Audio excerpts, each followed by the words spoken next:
হঠাৎ করে আসতে হলো অনেকদিন পর ক্যামেরার সামনে, যেটার আসার হয়তো আমার এভাবে ইচ্ছেই ছিল না। নর্মাল আমার বাচ্চাদের নিয়ে ভিডিও, নর্মালি ভালো খারাপ নর্মাল আমার লাইফস্টাইল, নর্মাল ভিডিও দেওয়ারই ইচ্ছে। কিন্তু আজকে এই একটু আগে অ্যাকচুয়ালি আমি সঞ্জয়দা ছাড়া কারোর কিছু দেখি না, তাই সঞ্জয়দা যে কোনো ভিডিও বা লাইভ কিছু করলে আমি স্ক্রিন খুললে শুধু সঞ্জয়দা বা কন্ট্রোভার্সি ভিডিওর মধ্যে সঞ্জয়দার ভিডিও অটোমেটিক আমার হোম পেজে আসে, বাকি আমার নর্মাল যে সমস্ত আমি দেখি স্টোরি ভিডিও হ্যানা ত্যানা সেগুলো চলে আসে। তো খোলা মাত্র সঞ্জয়দার আর্জুন লাইভটা দেখলাম, দেখে খুব খারাপ লাগলো। এটা কি বলতো, সঞ্জয়দা একটা পাতি ছক কষা হচ্ছে। একটা বাচ্চাকে নিয়ে তার মা বাবাকে কিছু বললে যে কেউ হিট খেয়ে অনেক কিছু করতে বা বলতে পারে। ওদের আশা ছিল তুমি এই আর্জেন্ট লাইভটা করে সেখানে তুমি দুটো নোংরা ভাষা নোংরা কিছু বলবে, ওদের ছকে পড়বে, আর ওটাকে নিয়ে ওরা একাত্তাস হিসেবে তোমার এগেনস্টে ইউজ করবে।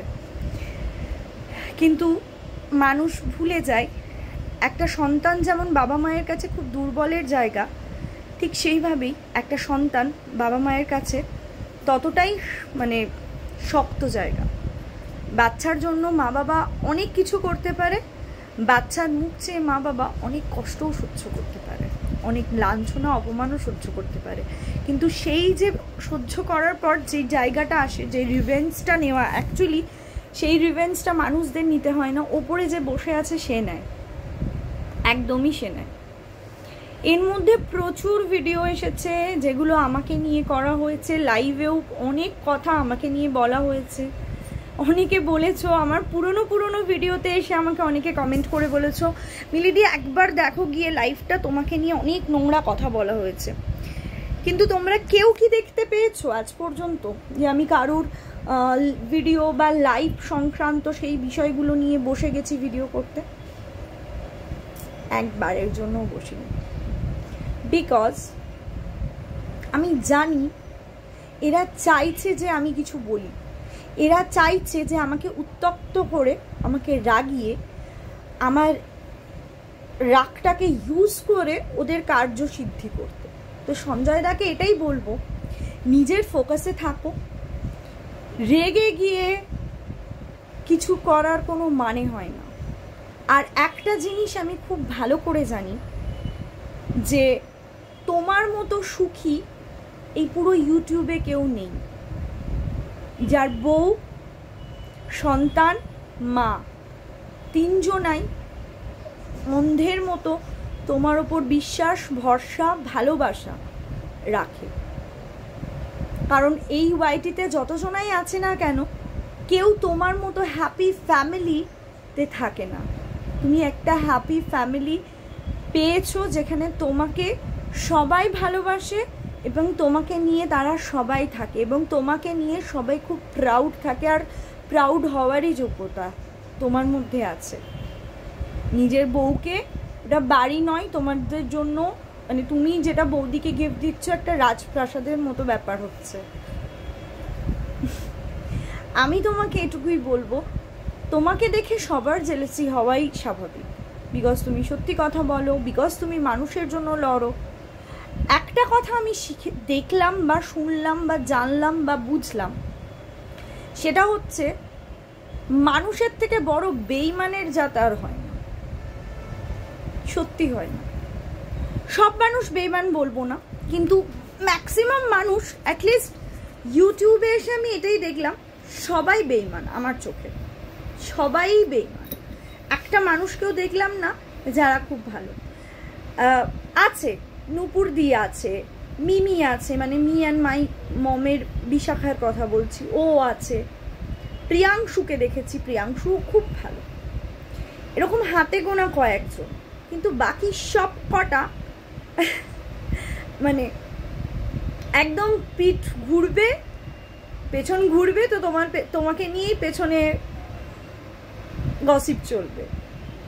এটা আমি ইউটিউবে আসার 1 বছরের মাথায় টের পেয়ে গেছিলাম। তাই জন্য হয়তো অনেক চেনা মুখের সাথে ডিস্টেন্স তৈরি করে ফেলেছিলাম যে না, এদের সাথে মেশাটা ঠিক হবে না, এদের সাথে মিশলে বেকার ঝামেলায় পড়ব। কারণ ফোনে কথা বলে সমস্ত কিছু মানে একটা মানুষের সাথে ফোনে কথা বলে যখন, তার থেকে তার পার্সোনাল লাইফের তার উইক পয়েন্ট তার সমস্ত কিছু জানার জন্য বলে।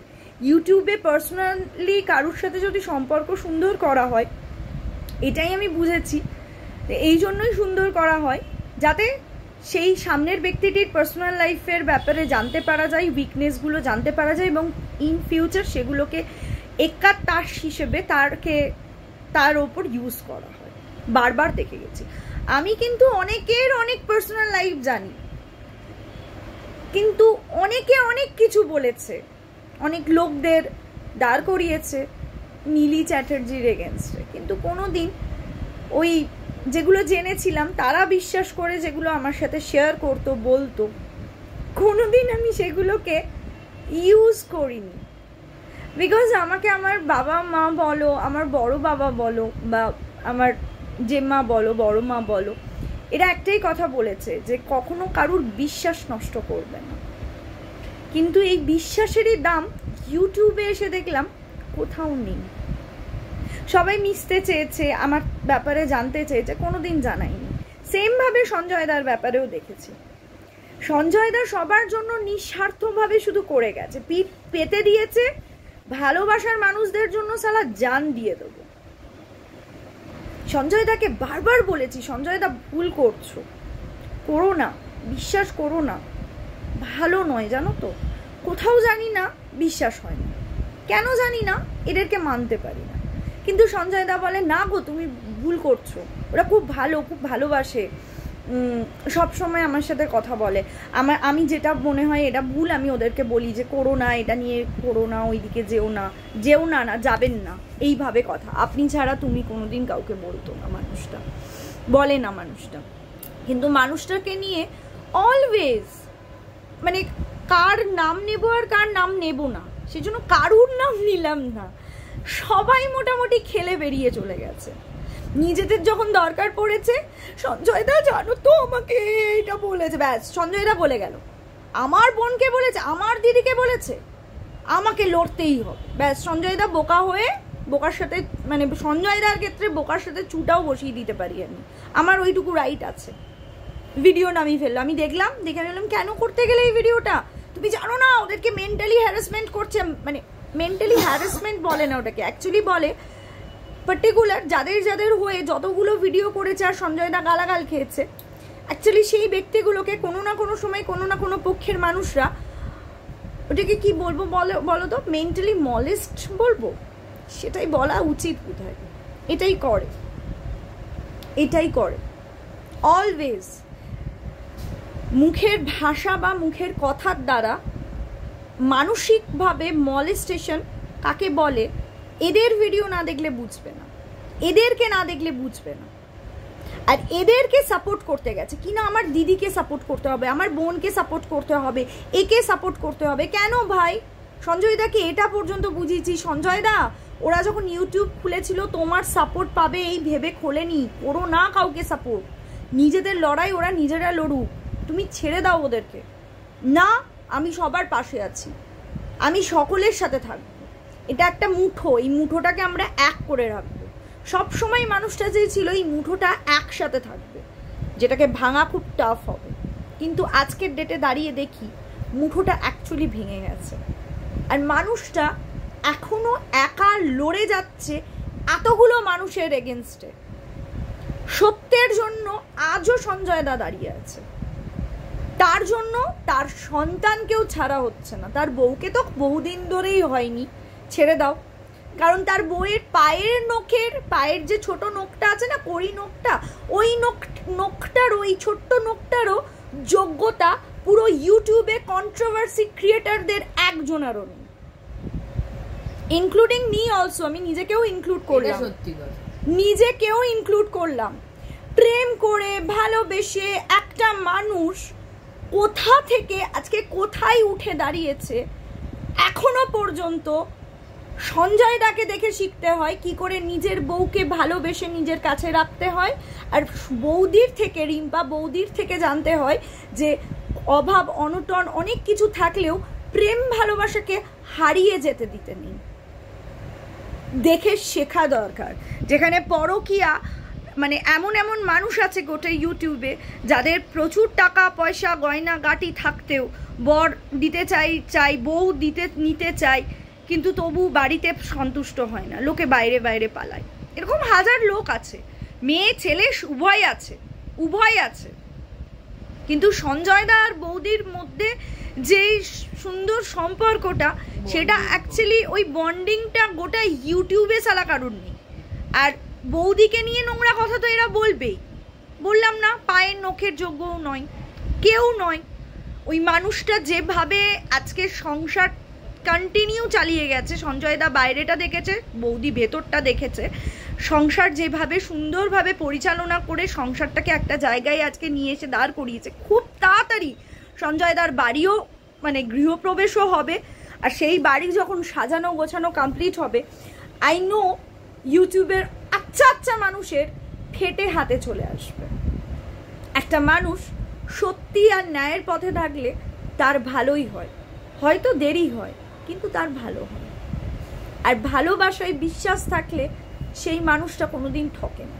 সঞ্জয় দাকে হয়তো ইউটিউবের প্রত্যেকটা কন্ট্রোভার্সি ক্রিয়েটাররা চিট করেছে, তাকে ইউজ করেছে নিজেদের কার্যসিদ্ধির জন্য, কিন্তু সেই মানুষটা আজ পর্যন্ত না ইউজ হয়েছে না চিট হয়েছে তার ভালোবাসার মানুষের কাছে। কিন্তু বাকি যত রাজ্যের মানুষ আছে অনেকেই তাদের পার্সোনালি ভালোবাসার মানুষ, যাদেরকে সমাজের কাছে স্বীকৃতি দেওয়ার মতো সম্পর্ক যেগুলো, সেগুলোকে পিঠ পিছনে ঠকিয়েই যায়। কারণ তাদের বেসিক ক্যারেক্টারই হচ্ছে ঠকানো, তারা ঠকাতে ভালোবাসে। তো সঞ্জয় দাকে তো ঠকাবেই, বিকজ তারা সারা জীবন তাদের ভালোবাসার মানুষ, যাদেরকে সমাজে স্বীকৃতি দিতে পারে, সেই সমস্ত মানুষগুলোকেই ঠকায়। আর বাকি পড়ে রইল, সঞ্জয় দা বারবার বলে লাইট অন্ধকার, লাইট অন্ধকার। ভাই, আমি লাইটের আলোতে থাকতে ভালোবাসি, আমি আলোতে থাকবো, অন্ধকার ভালো লাগে না, অন্ধকারে কিছু করবো না। লাইটে বসে সবার সামনে বলবো, তোমাদের মনে হয় যদি মিলি খারাপ বলছে, কমেন্ট বক্স খোলা। আমার যদি গালাগাল তোমাদের খেতে ইচ্ছে করে, আমি কমেন্ট বক্স খুলে রাখবো, তোমরা দুটো গালাগাল লিখে দিয়ে যাবে, তোমাদের ফ্রাস্ট্রেশন কমে যাবে। আমার যদি গালাগাল শুনতে ইচ্ছে না করে, পুরোটাই আমার হাতে, আমি কমেন্ট বক্স অফ করে দেবো, গালাগাল শুনবো না। কিন্তু অন ক্যামেরা অন লাইটের তলায় বসে তোমাদের সাথে কথা বলবো, মুখ কেন দেখাবো না?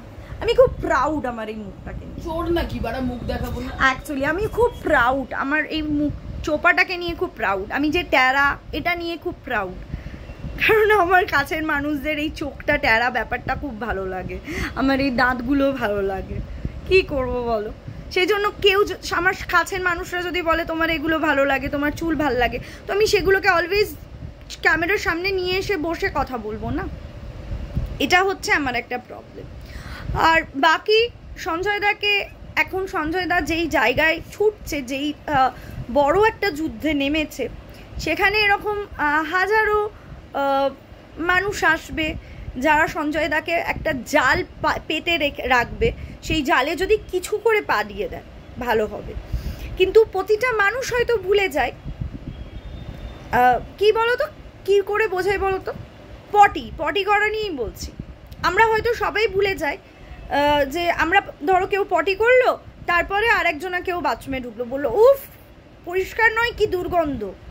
ভুলে যায় সেই মানুষটা যে সেও যে পটি করতে ঢুকছে, সেও যেটা ত্যাগ করবে সেটাতেও সেম দুর্গন্ধই বেরোবে। সো সবার পেছনেই থাকে পটি, আর সেটাতে দুর্গন্ধই থাকে। পটি ইনবিল্ড হচ্ছে দুর্গন্ধের একটা জিনিস। তো দুর্গন্ধময় কাজ কখনো না কখনো, কোথাও না কোথাও কেউ না কেউ করেই থাকে। কিন্তু সঞ্জয় হার্টস যেহেতু একটি ছেলে হয়ে কন্টিনিউ দাঁড়িয়ে রয়েছে মেরুদণ্ড সোজা করে সত্যের জন্য, আর অলওয়েজ কারুর সাপোর্টে থাকে না, কারুর তলা চেটে বড় জায়গায় যায় না। সে যদি যেতে চাইতো, সে মন্দিরার সাথেও কন্ট্যাক্ট করতে পারতো, সে কি যেন নাম, মন্দিরা কেন বলবো, সে যে কারুর সাথেই যেতে পারতো। কণিকা, মন্দিরা, প্রিয়া, যত বড় বড় ইউটিউবার আছে, যেটার লোকের স্বপ্ন থাকে এই রিম্পা বৌদির জন্য, আমি অবভিয়াসলি বলবো রিম্পা বৌদির জন্যই সঞ্জয় দা সেই মানুষগুলোর সাথে ফোনে কথা বা তাদের সাথে ইউটিউবের যে বড় ইভেন্টগুলো হয় সেখানে পর্যন্ত সঞ্জয় দা গেছে। তো সঞ্জয় দা হচ্ছে এরকমই, কোনোদিন ভাবেনি কোনো বড় ইউটিউবারদের বাড়িতে গিয়ে। আমি যতদূর জানি MS ফ্যামিলির মন্দিরা সঞ্জয় দাকে ইনভাইটও করেছিল, কিন্তু সঞ্জয় দা যায়নি, কারণ সঞ্জয় দার কন্ট্রোভার্সি চ্যানেল। সঞ্জয় দা যদি তার বউ বাচ্চা নিয়ে যেত, একটা সম্পর্ক বিল্ড আপ তো হতোই, তাছাড়া সবাই বলে দিত যে সঞ্জয় দা নিজের চ্যানেল গ্রো করবে বলেও করছে। তো সঞ্জয় দা না কোনোদিন করেনি কারুর বাড়িতে চলে গিয়ে বড় বড় চ্যানেলের বাড়িতে ঢুকে ক্যামেরা নিয়ে গিয়ে ভিডিও করা, তাদের সাথে রিলেশন বিল্ড আপ করে নিজের চ্যানেল গ্রো করা। এই মানুষ সঞ্জয় নয়, সঞ্জয় হার্ট নয়।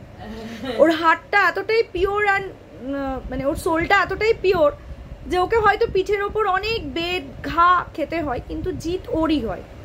যে ওকে নিয়ে নোংরা কথা বলে, যে ওকে নিয়ে বাজে কথা বলে, টাইমের চাকাটা এমন ঘোরে, সেই আবার ওর সাথে ভালো সম্পর্ক করে। আমার খুব ভালো লেগেছিল সঞ্জয় দার কদিন আগে একটা লাইভে কেউ একজনা তার লাইভে উঠেছিল। প্রথমে দেখে অনেকের মতো আমারও মনে হচ্ছিল কেন এ উঠলো, কেন এ এলো, কিন্তু সে এসেছে সঞ্জয় দার লাইভেই, এখানে ভালো লাগলো। নিজেদের ইগোটা সরিয়ে টিনার জন্য একসাথে লড়ছে, এটা ভালো লাগলো। এটা ভালো লাগলো যে টিনার জন্য যাতে একটা মা তার সন্তানের যে একটা হক আছে সেটা যাতে পায়, সেটার জন্য সঞ্জয় দা আর সেই মানুষটি নিজেদের ইগোটাকে সরিয়ে রেখে একসাথে লাইভ করেছে, স্ট্রিমিং লাইভ। এটা ভালো লাগলো, কারণ মানুষের ইগো এখন যা ইউটিউবে দেখছি, ইগোতে হার্ট হলে অনেক মানুষ অনেক কিছুই করে ফেলছে। জোড়া সংসার ভাঙতেও তারা 1 সেকেন্ডের জন্য পিছু পা হচ্ছে না। সো ওইদিকে আর গেলাম না, বিকজ ভীষণ ঘেন্না লাগে, আমার ভালো লাগে না, আমার একদম ভালো লাগে না। যেখানে আমি কন্ট্রোভার্সি ভিডিওই দিই না সেখানে তো প্রয়োজনই বোধ করি না। তবে এই একটা জিনিস জেনেছি যে ইউটিউবে এসে বাচ্চাদের গালাগাল করো, যাই করো, মাথার উপরে কিছু কিছু বড় বড় মানুষের হাত পা আরও কিছু থাকলে কিছু হয় না, কিন্তু যারা সত্যির জন্য লড়বে, যারা মুখোশ খুলে দেবে, তাদের পেছনে সমস্ত কিছুই হয়ে যায়। তাদের সন্তানকে নিয়ে ফ্রিতে বসে কেউ গালাগাল করলেও সেই গালাগালগুলোও কিছু কিছু মানুষের কানে ওঠে না, নোংরা নোংরা কথা, গালাগাল না মলেস্ট কি করেছে আই ডোন্ট নো, মলেস্ট করাই বলবো। একটা বাচ্চাকে অকারণে উইদাউট এনি রিজন যদি কেউ ভিডিওতে টেনে নিয়ে আসে, সেটা আমার কাছে মলেস্ট করার সমানই হয়। একটা বাবাকে তার সন্তানকে নিয়ে মলেস্ট করছে, মেন্টালি মলেস্ট করছে। ওকে, তো এরকম টাইপের সত্যির মতো মানুষ যাদের মধ্যে বিশাল সত্যি ব্যাপার আছে, তারা সত্যের জন্য লড়ে, তারা ভালো করতে চায় ইউটিউবে, তাদেরকে একটাই কথা বলবো, আপনারা যে ভালো করতে চান না, ভালো যদি সত্যিই চান, বেশ কিছু চ্যানেল না আপনারা প্লিজ পার্সোনালি একবার আমাকে বলুন না যোগাযোগ করতে, আপনাদের লিস্ট ধরিয়ে দেবো, গুরু লিস্ট ধরিয়ে দেবো, ডিলিট করুন না, কন্ট্রোভার্সিটাকেই বন্ধ করে দিন। বিশ্বাস করুন, আমি চাই আপনারা কন্ট্রোভার্সি চ্যানেলগুলো প্রতিটা চ্যানেল বন্ধ করে দিন। আপনাদের নাম করে করে আমি ভিডিও করে চুমু দেব, বিকজ এই কন্ট্রোভার্সির চ্যানেলগুলোর জন্য আমার নিজের অলসো, আমি নিজের কথাও বলছি, আমাকে বন্ধ করতে হবে না, বলবেন সবাই বন্ধ হয়ে গেছে আমি চ্যানেল ডিলিটই করে দেবো, এমনিও ভিডিও দিই না, করুন না, প্রতিটা কন্ট্রোভার্সি জোনটাই বন্ধ হয়ে যাবে, করুন, খুব খুশি হব। কারণ আমার নিজস্ব কোনো কন্ট্রোভার্সি চ্যানেলকেই পছন্দ হয় না। সঞ্জয় দার সবসময় সত্যির জন্য থাকে বলে শুধু সঞ্জয় দাকে দেখি। লোকটা আজ পর্যন্ত জালিয়াতি করেনি, লোকটা আজ পর্যন্ত যতদিন যাকে যাকে যার যার পাশে ছিল মানুষরা সারা দিল দিয়েছিল। আজকের ডেটে যখন শুনলাম না রিশুকে নিয়ে কেউ কিছু বলেছে, জানি না কে কি কি করেছে, কারণ আমি কারোর ভিডিও হ্যানা তানা দেখি না, তো আমি জানিও না, যাই করেছে যেই করেছে কি করে আসলো, তাদের ইচ্ছেটা কি করে হলো জানি না, ওইটুকু একটা বাচ্চার জন্য, ওইটুকু একটা বাচ্চা কিনা বাবার মুখ থেকে রাগ করিয়ে বাবার মুখ থেকে দুটো গালাগাল বার করলে আমাদের কার্যসিদ্ধি হবে, আমরা যে ছকটা পেতেছি সেখানে সঞ্জয় দা পা দেবে না। একটা মা বাবার কাছে তার বাচ্চারা যেমন যতটা দুর্বল জায়গা হয় ততটাই তারা শক্তের জায়গা হয়। একটা বাচ্চার জন্য মা বাবা যতটা কষ্ট করতে পারে, একটা বাচ্চার জন্য মা বাবা ততটাই দূর পর্যন্ত গিয়ে লড়তে পারে। মাইন্ডেড, আমি আমার বাচ্চাদের জন্য কত দূর কি করতে পারি এই 4 পেয়ে বাচ্চাগুলোর জন্য সেটা আমি জানি। ওটা তো সঞ্জয় দার নিজের, মানে কি বলবো, মানুষের বাচ্চা বলে না, তার জন্য সঞ্জয় দা কি করবে তার কোনো ঠিক নেই। এটা ফর শিওর রিশু একদিন বড় হয়ে তার বাবার জন্য খুব প্রাউড ফিল করবে যে বাবাকে এতগুলো মানুষ মিলে দমাতে চেয়েছিল কিন্তু কেউ দমাতে পারেনি, আমার বাবা একাই দাঁড়িয়েছিল, একাই লড়ে গিয়েছিল। কিন্তু বাকিদের ভিডিও, বাকি যে সমস্ত মানুষরা রয়েছে তাদের হিস্ট্রি বা ওল্ড ভিডিওতে গিয়ে, মানে যখন দেখবে কারুর চ্যানেলে ঢুকে ভিডিওতে যাবে, ওল্ড ভিডিওতে চলে যাবে বা পপুলার ভিডিওতে যাবে, সেখানে গিয়ে দেখবে কি খিস্তি, কি নোংরা নোংরা কথা, তাও মেয়ে হয়ে মেয়েদেরই বলে। আমি কাকে বলেছি? ফেটুকে বলেছি, ঝুমসকে বলেছি, এরা খিস্তি খাওয়ারই যোগ্য ছিল। আর বলি না, কারণ ফেটুকে এখন করতেই হবে গুরু। ফেটু ভদ্র হয়ে ভিউজ পাইনি, ফেটুর ইউটিউব দিয়ে চলে, তাই ফেটুকে নিয়ে ভিডিওই করি না। কত শোনা বলেছে ফেটুকে নিয়ে ভিডিও করো, কেন করব? ও যখন ভদ্রভাবে ছিল কেউ করেছো? কেউ দেখেছো? কেউ দেখোনি, কেউ ওকে সময় দাওনি, ওর ভিডিও দেখে কেউ নিজের সময় নষ্ট করতে চাওনি। তাহলে আমি কিসের ভরসায় ফেটুকে আমি বলবো করো না, নোংরা কাজ করছে? সাজে না বলাটা। তোমরা ভালো ভিডিও দেখো না, আর কেউ যদি চাই, প্রত্যেকের কাছে আমি রিকোয়েস্ট করছি, প্রতিটা কন্ট্রোভার্সি চ্যানেল আপনারা বন্ধ করুন। আর রাত্রেবেলায় কিছু লাইভ হয়, আমি শর্টস ভিডিও দেখতে দেখতে দেখতে পাই বেশ কিছু লাইভ হয়, নোংরা নোংরা লাইভ, সেগুলো বন্ধ করুন, সেই চ্যানেলগুলো বন্ধ করুন। খুব খুশি হব, বিশ্বাস করুন, সত্যি সমাজ থেকে আপনারা নোংরাই বন্ধ করবেন। কারণ যেই নোংরাগুলো বন্ধ করার চেষ্টা করছেন সেগুলো নোংরা নয়, আসল নোংরাগুলোর মধ্যেই আপনারা জড়িয়ে যাচ্ছেন। ওই নোংরাগুলোকে বন্ধ করুন, দেখবেন সব ভালো থাকবে। এই নোংরা জিনিস দেখতে গিয়ে ভালো ভালো ব্লগ, ভালো ভালো ভিডিও লোকে দেখছে না। তো যাই হোক, চলো সবাই ভালো থেকো, সুস্থ থেকো, আর সবাই জেলাসি ফিল করো। সঞ্জয় দা, রিম্পা বৌদি, রিশু, জেঠিমা, সবাইকে দেখো আর জেলাসি ফিল করো। বিকজ এই রকম ফ্যামিলি আজ পর্যন্ত আমি ইউটিউবে কারুর ফ্যামিলিতে দেখিনি। সব সময় সবার পেছনে সবাই সবাইকে নিয়ে জেলাসি হয়ে গেছে, এটাই আমি দেখে এসেছি। কিন্তু এই ফ্যামিলিতে এক একটা মানুষের সাথে মা বাবার সাথে সন্তানের বন্ডিং, মায়ের সাথে ছেলের বন্ডিং, বাবার সাথে ছেলের বন্ডিং একদম ডিফারেন্ট দেখি গো। তাই অলওয়েজ আমার ভালোবাসার খুব মনের কাছের জায়গা হচ্ছে ওরা। শুধু রিশুর জন্য এই ভিডিওটা ছিল, আমি দেখিনি রিশুকে কে কি বলেছে, দেখলে হয়তো আমার মুখ থেকে বেরিয়েই যেত গালমন্দ। সঞ্জয় দা দেখে বলতো মিলি ভিডিওটা প্রাইভেট করো, কেন গালাগালি করলে? তো না দেখেই এইটুকুই জানালাম, নিশ্চয়ই এমন কিছু বলেছো বলেই আমার দাদাটা ওইভাবে চিৎকার করছিল। ওর যে বুকের এখান থেকে যে ব্যথাটা হয়েছে না, কথা বা যে করেছে বা যারা করেছে বা যারা লাইক করেছে কি জানি না, তারা যেটা করেছে সেটার জন্য ওই মানুষটার এখান থেকে আজকে চিৎকারটা বেরিয়েছিল। ওই চিৎকারের দাম দিতে হবে।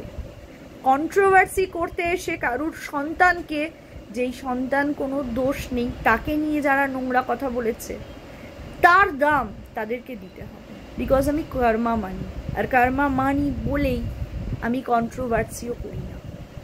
আমি মনে করি কাউকে সাথ দেওয়া বেটার, কন্ট্রোভার্সি করা বেটার না। চলো, লাভ ইউ অল, সবাই ভালো থেকো, সুস্থ থেকো, আর কি সঞ্জয় হাটের পাশে থেকো। টাটা।